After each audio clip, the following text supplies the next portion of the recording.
அன்றைக்கு சாட்சி கொடுத்த பிறகு இதுவரை பின்வாங்கி போகவில்லை. എന്റെ കർത്താവിന്റെ സന്നിധിയിൽ ചേർന്ന് നിന്നുകൊണ്ട് അനുദിനവും നിറയെ ഫലങ്ങൾ കായ്ക്കൊണ്ടപ്പോൾ എന്റെ കർത്താവിനെ ഇടയാണ്. எல்லோரும் கர்த்தரோடு கூட சேர்ந்து இன்னைக்கு அநேக கனிகளை கொடுக்கும்படி கர்த்தர் உதவி செய்து வருகிறார். 260, 270 ഇടങ്ങളിലായിട്ട് ഞാനിപ്പോൾ അനേക ഗാനങ്ങൾ പാടുകയും സാക്ഷി പറയുകയും ചെയ്തു. 260, 270 இடங்களில் சென்று பாடல் பாடி சாட்சி சொல்ல கர்த்தர் உதவி செய்கிறார். കർത്താവ് എനിക്ക് വേറൊരു കുറവ് തന്നു. இன்னொரு கிருபையை கர்த்தர் கொடுத்திருக்கிறார். സ്വന്തമായിട്ട് ഞാൻ ഗാനങ്ങൾ എഴുതുവാനുള്ള ഒരു കൃപ കർത്താവിരിക്കണം. சொந்தமாக பாடல்கள் எழுதுகிற ஒரு கிருபை ஆண்டவர் கொடுத்திருக்கிறார். 32 ഗാനങ്ങളോളം ഞാനിപ്പോൾ എഴുതി കഴിഞ്ഞു. 32 பாடல் வரை ഇവർ എഴുതിയിരിக்கிறார். എന്നാൽ ഈ ഗാനങ്ങൾ എഴുതിയ ശേഷം ഇത് ട്യൂൺ ചെയ്യാൻ വേണ്ടി ഞാൻ പലരോടും സമീപിക്കുകയുണ്ടായി. அந்த பாடல் எழுதி டியூன் பண்ணுவதற்காக அநேகரை சந்திக்க நேரிட்டது. പ്രൊഫഷണൽ കീബോർഡിസ്റ്റ് അനേകരുണ്ട്. പ്രൊഫഷണലാக കീബോർഡ് പോടുന്നവർ അനേകം இருக்கிறார்கள். അനേകരോട് ഞാൻ ചോദിച്ചു ഈ ഗാനങ്ങൾക്ക് ഒരു പാട്ടെങ്കിലും ഒന്ന് ട്യൂൺ ചെയ്ത് നൽകുമെന്ന് ചോദിച്ചു. ഒരു പാട്ടുകാவது നിങ്ങൾ ട്യൂൺ போட்டு കൊടുப்பீங்களான்னு നൽകി തരാമെന്ന് പറഞ്ഞ 1, 2, 3 മാസങ്ങളോളം അവര് കടന്നുപോയി. உங்களுக்கு டியூன் போட்டு தரோம்னு சொல்லி அப்படி ஒரு 2-3 മാസങ്ങൾ കടന്നു சென்றது. പ്രിയപ്പെട്ടവരെ, ഞാൻ ബാത്റൂമിൽ കയറി ഇരുന്ന് ഫസ്റ്റില് ഞാൻ ആ ബാത്റൂമിൽ ഇരുന്നുകൊണ്ട് കർത്താവിനോട് പറഞ്ഞു, കർത്താവേ, ഈ ഗാനങ്ങളിൽ ഒരെണ്ണമെങ്കിലും എനിക്ക് ട്യൂൺ ചെയ്യാനുള്ള കഴിവാണ് എനിക്ക് തരണമെന്ന് ഞാൻ എൻ്റെ കർത്താവിനോട് പറഞ്ഞു. பாத்ரூமில் போய் ஆண்டவரே எனக்கு இந்த பாட்டில் ஒரு பாடலாவது டியூன் பண்ண வேண்டும் என்ற அந்த அந்த அந்த கழிவு அந்த சக்தி எனக்கு வேண்டும் என்று கேட்டார். ഞാൻ എൻ്റെ വീട്ടിൽ മുട്ടുകുത്തി ഞാൻ പ്രാർത്ഥിച്ചിട്ടില്ല, മുളങ്കാൽ പടിയിട്ട് ജപം பண்ணதில்ல. എന്നാൽ ആ ദിവസം വളരെ വിഷമത്തോടെ ഞാൻ കരഞ്ഞുകൊണ്ട് മുട്ടുകുത്തി ദൈവസന്നിധി പ്രാർത്ഥിച്ചു. அன்றைக்கு இதுவரை முழங்கால் படியிட்டதில்லை. ஆனால் அந்த நாளிலே முழங்கால் படியிட்டு தேவனுடைய சமூகத்திலே முழங்கால் படியிட்டு ஜெபித்தேன். ഞാൻ കർത്താവിനോട് പ്രകാരം പറഞ്ഞു, நான் ஆண்டவரை எப்படி சொன்னேன், കർത്താവേ, ഞാൻ ഈ ഒരു കണക്കിൽ ഞാൻ മരിച്ചു പോയാലല്ലോ, എന്തിനാണ് നീ എന്നെ ഇവിടെ കൊണ്ടുവന്നത്? ஆண்டவரே, நான் செத்திருக்க வேண்டும், ஆனால் இப்போது எனக்கு எதற்காக என்னை உயிரோடு வைத்திருக்கிறேன்? ശരി, ഞാൻ നിനക്ക് വേണ്ടി ജീവിക്കാം, പക്ഷേ ഈ പാട്ട് എനിക്ക് പാടുവാനുള്ള ട്യൂണ് എന്നെ നീ ഏൽപ്പിക്കണം. ഞാനത് ട്യൂൺ നൽകിക്കൊണ്ട് പറത്തെ. நான் உமக்காக இனி வாழுவேன், எனக்கு இந்த ஒரு பாட்டுடைய டியூன் தர வேண்டும், உமக்காக நான் சாட்சியாக வாழுவேன் என்று சொல்லி ஜெபித்தார். ഞാൻ അങ്ങനെ ട്യൂൺ ചെയ്യാൻ വേണ്ടി കർത്താവ് എന്നെ അനുവദിച്ചു എന്ന് വേണം പറയുവാൻ. அப்படி டியூன் பண்ணுவதற்காக ஆண்டவர் அவரை அனுபவித்தார் என்றுதான் சொல்ல வேண்டும். ഞാൻ എഴുതിയ ഒരു ഗാനം, ഒരു വേള യേശുവേ നീ എന്നെ വിളിച്ചില്ലായിരുന്നെങ്കിൽ ഞാനൊരു പാഴ്മരം ആയിപ്പോയേ. அப்படி டியூன் பண்ண ஒரு பாடல் தான், ஒருவேளை ஆண்டவரே இயேசுவே நீர் என்னை அழைக்கவில்லை என்றால் நான் ஒரு பட்ட மரமாக போயிருப்பேன் என்ற ஒரு பாடல். കർത്താവേ, പലപ്പോഴും നീ എൻ്റെ സന്നിധിയിൽ കടന്നു വന്നു, ഇതിൽ ഫലമുണ്ടോ എന്ന് നീ എന്നോട് തിരക്കുകയുണ്ടായി. ஆண்டவரே, அநேக முறை நீர் என்னை சந்திக்க வந்து கனி உண்டோ பலன் இருக்கிறதா என்று பார்க்க வந்தேன். എന്റെ കർത്താവിന് കൊടുക്കാൻ എന്നിലൊരു ഫലവും ഇല്ല. என்னுடைய ஆண்டவர் கொடுக்க என்னுடைய எந்த கனியும் பலனும் இல்லை. ഞാൻ അവിടുന്ന് തോട്ടത്തിലുള്ള ജോലിക്കാര് പറഞ്ഞു, ഈ പാഴ്മരത്തെ നമുക്ക് വെട്ടിക്കളയാം, ഇത് എന്തിനാണ് ഈ ലോകത്തിന് ശേഷിക്കുന്നത്, വെട്ടിക്കളയാം.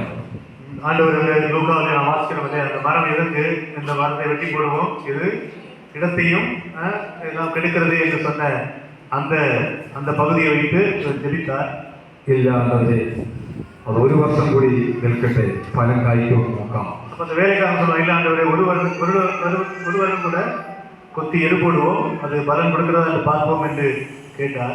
അങ്ങനെ 1 വർഷം കൂടി എനിക്ക് നൽകി ഞാൻ ആ മുന്തിരിത്തോട്ടത്തിന്റെ നടുവിൽ എന്നെ ഒരു മുന്തിരിവള്ളിയായിട്ട് അവിടെ ஆண்டவர்களுக்கு 1 வருடம் கூட கூட்டிக் கொடுத்து அந்த தோட்டத்தின் நடுவிலே ஒரு பெரிய செடியாக ஆண்டவர் அவரை கொடியாக கட்டி இருக்கிறார். അപ്രകാരം എന്റെ കർത്താവിന്റെ സന്നിധിയിലേക്ക്, കർത്താവ് എന്റെ സന്നിധിയിലേക്ക് കടന്നു വരുമ്പോൾ നിറയെ ഫലങ്ങൾ നിറഞ്ഞ ഒരു ഫലമായിട്ട് ഞാൻ കാണുന്നു. இப்போது ஆண்டவர் என்னை பார்க்கும்போது நிறைய கனிகள் உள்ள ஒரு மரமாக என்னை வைத்திருக்கிறார். ഞാൻ കർത്താവിനോട്, കർത്താവെ നീ ക്ഷമിക്കണം, ஆண்டவர் சொன்ன, ஆண்டவரே நீர் என்னை மன்னிக்க வேண்டும், നീ എന്നെ ഒരു നാളും വെട്ടിക്കളയരുത്, என்னை வெட்டி போடக்கூடாது, ഞാൻ ഫലം കായ്ക്കാം. இனி நான் கண்டிப்பாக അനേക സ്ഥലങ്ങളിൽ ഞാൻ ഫലം കായ്ക്കാം. அநேக இடங்களில் சென்று உங்களுக்கு கனி கொடுப்பேன். നിന്നോട് ചേർന്ന് നിന്നുകൊണ്ട് തന്നെ ഞാൻ നിൽക്കാം. உங்களோடு கூட சேர்ந்து நான் நிற்பேன். നിന്നിൽ നിന്ന് അകന്നു മാറുന്ന ഒരവസ്ഥ, உண்மை விட்டு தூரமாக போகிற ஒரு வாழ்க்கை எனக்கு வேண்டாம். ഞാൻ എഴുതി, കർത്താവേ, ഞാൻ സമുദ്രത്തിന്റെ അടിയിൽ പോയി പാർക്കാമെന്ന് വിചാരിച്ചാൽ നീ അവിടെ എന്നെ ചെയ്യില്ല. கடலில் ஆழத்திலே போனாலும் நீர் அங்கே என்னை தேடி வருகிறீர்.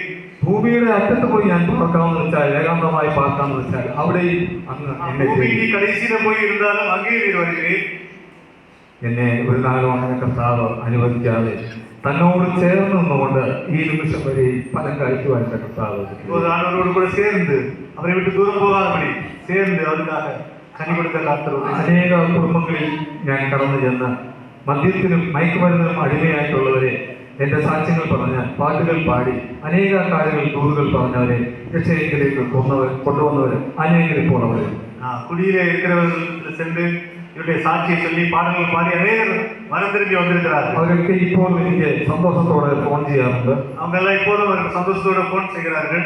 ഇപ്പോൾ ഞാൻ തിരുവനന്തപുരം നമ്മുടെ സെൽവരാജ് ബ്രദറിന്റെ സഭയിലാണ് ഇപ്പോൾ കൂടുന്നത്. இப்போது இந்த ஒரு பக்கம் செல்வராஜ் என்கிற அவருடைய சபையில தான் கூடி அவர்கள் கூட ஊழியர் செய்து வருகிறார். കൂടിയപ്പോൾ അനേകരെ ഞാനും ബ്രദറോട് കൂടി അനേക സ്ഥലങ്ങളിൽ പോയി ഭവന സന്ദർശനം, അതുപോലെ അനേക ഹോസ്പിറ്റലുകളൊക്കെ കടന്നു ചെന്ന് പേഴ്സണലായിട്ട് ഞങ്ങൾ സുവിശേഷം പറയുകയും സാക്ഷി പറയുകയും ചെയ്തപ്പോൾ അനേകം കടന്നു വരുന്ന ഒരു അനുഭവം ഞങ്ങൾക്ക് കാണുവാൻ സാധിച്ചു. അനേക വീടുകളിലെ ഹോസ്പിറ്റൽ വീടുകളിലെ പേഴ്സണൽ ഇവാഞ്ചലിസം ചെന്ന് ഊഴിയം ചെയ്യ കർത്താവ് ഉദവി ചെയ്തു വരുகிறார். അപ്രകാരം അങ്ങനെ ലഭിക്കുന്ന ഫലങ്ങളെ കണ്ടുകൊണ്ട് എനിക്ക് സന്തോഷിക്കാൻ നോക്കണം. കർത്താവിന്റെ നാമം അപ്രകാരം മഹത്വപ്പെടുന്നത് എനിക്ക് മനോഹരമായിട്ട് തന്നെ തോന്നും. அப்படி செய்வதிலே இவருக்கு மிகவும் ஆண்டவர் நாம் மகிமைப்படுவதிலே மிகவும் சந்தோஷப்படுவதாக இருக்கிறார். ഞാൻ ആ തെരുവിൽ നിന്നുകൊണ്ട് ഒരു സാക്ഷി പറഞ്ഞു ഇപ്രകാരം, കർത്താവേ നീ എന്നെ വിളിക്കുമെങ്കിൽ അത് ഞാൻ സാക്ഷ്യം പറയും. തെരുവിൽ നിന്നുകൊണ്ട് ഒന്നേ പാടും. ആ സമയത്ത് കർത്താവെ നീ നേരിക്കണം. ஆண்டவரே நீர் என்னை எடுப்பது சுத்தமானால் நான் இந்த தெருவில் நின்று பாட்டு பாடி சாட்சி சொல்லும் போது என்னை எடுத்துக்கொள்ள வேண்டும் என்று இவர் நினைத்தார். എനിക്ക് നല്ല സുഖ സൗകര്യങ്ങൾ ഉണ്ടായി. ഞാൻ ബെഡ്റൂമിൽ കിടന്ന് നല്ല രീതിയിൽ ഉറങ്ങുമ്പോൾ എന്നെ കർത്താവ് എടുക്കല്ലേ. ഞാൻ എപ്രകാരം തെരുവിൽ ഇവിടെ പാടുമ്പോൾ എൻ്റെ കർത്താവ് നേരിക്കണം എന്നാണ് ഞാൻ ഇപ്പോഴും ദൈവസന്നിധി പ്രാർത്ഥന. இப்போதும் சுகமாக வீட்டில் படுத்திருக்கும் போதல்ல, ஊழியம் செய்யும் போது நீர் என்னை எடுத்துக்கொள்ள வேண்டும் என்று ஜெபித்துக் கொண்டிருக்கிறார். ഇപ്പോൾ ജീവിതത്തിൽ എനിക്ക് ഒരാഗ്രഹങ്ങളും ഇല്ല എന്നുള്ളതാണ് സത്യം. வாழ்க்கையில ஒரு ஆசையும் இல்லை என்பதுதான் உண்மை.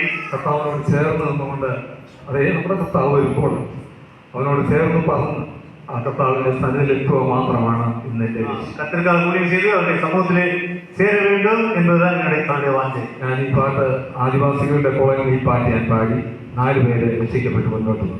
ആദിവാസികൾ മധ്യയിൽ പോയി இந்த പാടலை പാടുമ്പോൾ 4 പേർ രക്ഷിക്കപ്പെട്ട് മുന്നേറി വந்தார்கள். ആ പാട്ടിന്റെ ഒരു വരികൾ മാത്രം പാടാം, സമയമില്ലാത്തതുകൊണ്ടാണ്. அந்த പാട്ടിന്റെ ഒരു വരിയും മാത്രം പാടില്ലേ. ഒരു വേളയേശുവേ നീ വിളിക്കില്ലെങ്കിൽ ഞാനൊരു പാഴ്മരം ആയേനേ. ഒരു വേളയേശുവേ നീ വിളിക്കില്ലെങ്കിൽ ഞാനൊരു പാഴ്മരം ആയേനേ. നീതി ചെന്നപ്പോൾ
കർത്താവിൻ്റെ സന്നിധി നിന്നുകൊണ്ട് അനുദിനവും കർത്താവിനോട് ചേർന്ന് നിന്നുകൊണ്ട് ഈ ഫലങ്ങളെ കായ്ക്കുവാൻ അനേകരെ രക്ഷയിലേക്ക് കൊണ്ടുവരാൻ തക്കോണം കർത്താവിനെ ഉചിതമായ രീതിയിൽ നേരോടെ ചിട്ടയോടെ ജീവിക്കുവാൻ ശരീരത്തിൽ സൗഖ്യത്തോടെ കർത്താവിന് സൗഖ്യം തരുവാൻ വേണ്ടി പ്രിയപ്പെട്ടവരെ നിങ്ങൾ പ്രാർത്ഥിക്കുന്ന ഭാര്യ ഇതുവരെയായിട്ടും